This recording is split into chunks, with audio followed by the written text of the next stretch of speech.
Pour l'invité du Grand Direct, nous sommes à la Knesset où le ministre de l'économie, Yair Lapid, reçoit i24 News. Bonsoir Monsieur Lapid, merci de nous recevoir ici. On parlera de la situation politique agitée en Israël dans un instant, mais d'abord je voudrais savoir si vous pensez qu'Israël est prêt à absorber une immigration juive venue de France qui connaît une croissance très rapide, et spécialement depuis l'an dernier. Écoutez, c'est plus que prêt. Ce sont des gens bien, des bons juifs, des sionistes, des gens intelligents, bien formés. C'est exactement le genre de population que chaque pays voudrait intégrer. Et pour des raisons historiques, Israël est plus que prête à les intégrer. Nous les accueillons avec plaisir et nous sommes heureux de les voir arriver. Nous espérons que beaucoup arriveront encore. Alors qu'est-ce qu'Israël peut faire justement pour rendre cette intégration plus facile pour ces juifs venus de France ?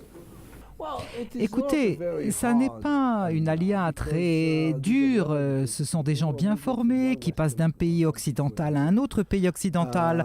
Et ils sont même semblables en fait culturellement avec ces racines socialistes et ces cultures sociales, même si nous sommes dans un pays aujourd'hui une société complètement capitaliste. Mais il y a toujours la barrière du langage, mais en Israël, une des choses formidables en Israël, c'est que vous trouvez toujours des gens qui parlent votre langue maternelle où que vous alliez. Et donc, je pense, et vous savez quoi, on a réussi même à intégrer ces immigrants francophones dans le passé, et donc il n'y a aucune raison de ne pas pouvoir le faire à l'avenir.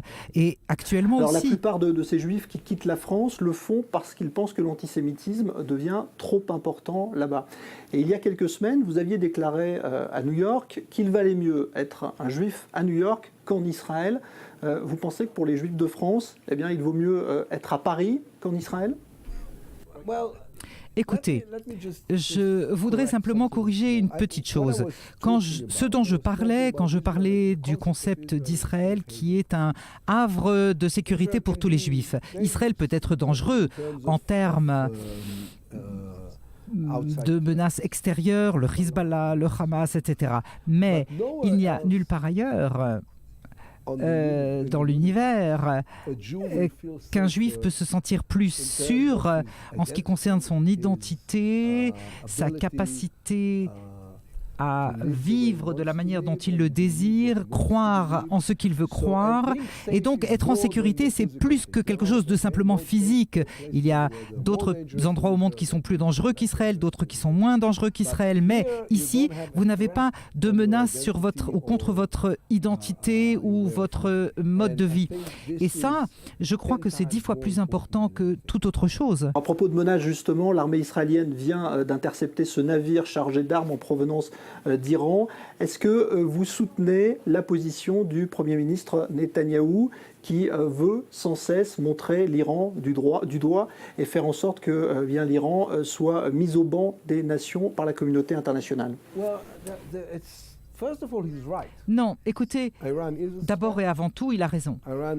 L'Iran est une menace. L'Iran n'a jamais renoncer à son objectif de base, à savoir atteindre l'arme nucléaire. Et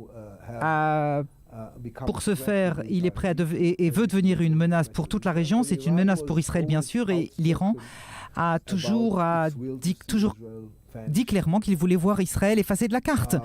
Et donc, quand on y pense, je ne pense pas qu'il y ait d'autres pays au monde où l'un puisse dire qu'il veut éliminer l'autre comme l'Iran le fait aujourd'hui contre Israël. Et donc, ça, c'est un point stratégique. D'un point de vue tactique, je pense que nous devons nous assurer non seulement que nous mettons le monde en alerte, mais que le monde nous entend et nous écoute. Et pour s'assurer que le monde nous écoute, c'est une question de ton, de manière de s'exprimer, de méthode d'expression que vous utilisez.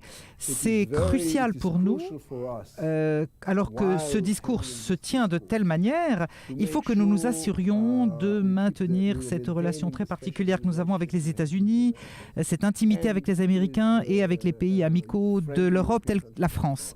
Et donc c'est un jeu extrêmement délicat qu'il faut jouer là. Ce n'est pas très agréable d'avoir le rôle de l'enfant qui doit tout le temps crier que le roi est nu. C'est pas un rôle très agréable, mais en même temps il faut vraiment que le monde écoute ce que nous avons à dire. Et donc il est très important pour nous de ne pas nous aliéner la communauté internationale. Alors justement, quand vous voyez qu'aujourd'hui les Européens veulent commercer de nouveau avec l'Iran, que les Américains veulent s'asseoir à la table des négociations avec l'Iran, vous pensez que c'est une bonne stratégie qu'Israël, lui, parle de faire la guerre avec l'Iran ? Israël ne parle pas de guerre avec l'Iran.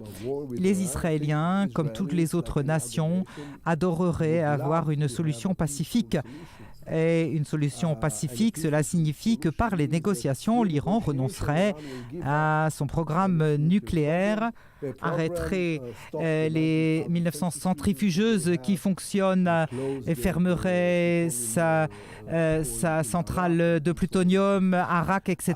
Une solution pacifique, c'est bien sûr toujours ce qu'il y a de mieux. Et nous sommes pacifiques, nous n'avons aucune intention de faire la guerre, nous n'avons pas envie d'avoir besoin de faire la guerre, mais nous le ferons si nous n'avons pas d'autre choix. Mais il faut évidemment épuiser toutes les autres possibilités avant de se faire. Mais nous essayons de dire au monde entier, nous devons nous assurer qu'ils sont conscients qu'ils négocient avec un régime qui a utilisé le mensonge comme une arme depuis des décennies maintenant. Et ce qu'on appelle cette attaque de sourire, c'est une autre façon d'attaquer par une nouvelle arme parmi l'arsenal de tout cet arsenal de mensonges qu'ils ont. Et les gens doivent bien comprendre que même s'ils ont envie de se dire qu'ils vivent dans un monde de rêve où tout le monde dit ce qu'il pense et pense ce qu'il dit, ça n'est malheureusement pas le cas et certainement pas au Proche-Orient. Okay. Monsieur Lapid, êtes-vous surpris que la coalition gouvernementale à laquelle vous appartenez ait pu survivre aux discussions de paix qui ont été entamées il y a quelques mois avec les Palestiniens et qui vont peut-être échouer? Eh bien, lorsque je me suis joint à ce gouvernement, l'une des choses que nous avons dit dès le départ, c'est que nous ne siégerons pas au gouvernement, qui ne négocierait pas avec les Palestiniens. Et négocier, je dois vous le rappeler, ce n'est pas un objectif en tant que tel, c'est un outil pour arriver à des résultats, et le résultat, c'est un accord de paix. Et tous ceux qui se sont joints à cette coalition savaient dès le départ, même s'ils ne voulaient pas l'admettre à leurs propres yeux, que c'était un des principes essentiels de cette coalition. Dès le premier jour du gouvernement, de la première réunion du gouvernement, le Premier ministre Netanyahou a ouvert la session gouvernementale en disant « Voilà un nouveau gouvernement, je vous souhaite à tous la bienvenue. Et une des choses que nous allons faire, nous allons travailler sur le processus de paix et sous le principe de la solution de deux États. » Et il y a une seule façon d'interpréter ces paroles. La solution de deux États, cela signifie qu'Israël va se retirer de la plus grande partie des territoires et va devoir faire ses concessions douloureuses afin d'arriver à la paix, je suis persuadé. J'y ai toujours cru, j'y crois aujourd'hui, et Yesh Atid, mon parti, travaille sans relâche afin d'arriver à cet accord, alors que le secrétaire d'État Kerry va présenter son document et si cela est possible, nous allons forcer le gouvernement à l'accepter pour continuer les négociations et aller de l'avant. On arrive à la fin de cette interview. Je vois autour de vous dans ce bureau beaucoup de photos représentant la boxe et notamment Mohamed Ali. C'est comme ça que vous concevez la politique ? Oui, je faisais de la boxe, j'étais un mauvais boxeur, mais j'étais un sale gosse et j'aimais bien me battre. Et puis j'ai fait du karaté, j'ai plusieurs dan de karaté, et puis je suis rentré en politique qui ressemble en fait à un match de boxe. Peut-être avec une exception, c'est que parfois en politique, si vous voyez deux personnes qui se frappent, ça ne veut pas dire que toutes les deux vont gagner. Dans la boxe, il n'y en a qu'un qui est gagnant. Et vous seriez prêt à combattre Benyamin Netanyahou ? On a encore du temps d'ici les prochaines élections. Pour l'instant, nous travaillons ensemble et nous essayons de rendre ce lieu un lieu meilleur pour tous les Israéliens. Et je ne pense pas en ces termes pour l'instant. Merci Yair Lapid pour cette interview. Lapid, thank you. Merci à Yair Lapid, donc le ministre de l'économie qui nous recevait ce soir dans son bureau à la Knesset à Jérusalem. C'est la fin du Grand Direct.